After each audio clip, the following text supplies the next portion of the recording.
来继续来看，蔡英文总统接受到美国《纽约时报》时事的访问。蔡总统讲，即摆犯世啊，毋是中国考虑大规模侵犯台湾的时机。中国的外交部马上来回应，讲坚持一个中国的原则，反对台独来分裂。另外一方面，咱的空军飞行训练指挥部伫个早起正式来就路，蔡总统是亲身到高雄的公山来主持典礼。 蓝白红3射胜利彩烟 AT3甲 AJT 分别飞过高雄的天顶，中央高教机战力提升，豆豆要换掉 F5甲 AT3型机。空勤人员的训练将由3阶段3机种变为3阶段2机种。 空军飞行训练指挥部正式上路，中央高教机拍算部署伫台东志航甲高雄的公山。本来第7飞行训练连队嘛改变为第7战术的战斗连队，准备要接未来战斗机。我们的目标很明确，就是提升飞行训练的安全和成效，来强化整体防卫作战的力量。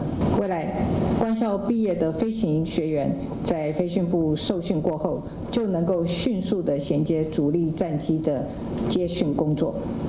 尤其面对国际地缘政治的复杂多变，我们的每一位飞行员都对国家充满了使命感，希望能为国家安全建立起一道铜墙铁壁的屏障。 几天前，蔡总统接受《纽约时报》时事访问，针对中国领导人习近平甲美国总统拜登会面的时，无承认有武统时间表。蔡总统表示讲，伊知影有真侪人想要讨论可能的时间表。伫最近甲拜登总统会谈中，习近平已经有回答案。My thought is that perhaps this is not a time for them to consider a major invasion.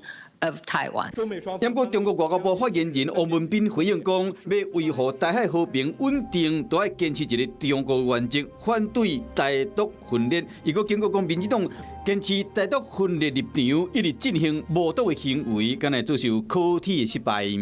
我也期许飞行部持续培育新一代的战力，加入捍卫领空的行列，共同为国家安全而努力。 蔡总统强调，要迈向更较悬的训练标准，贯彻国防自主。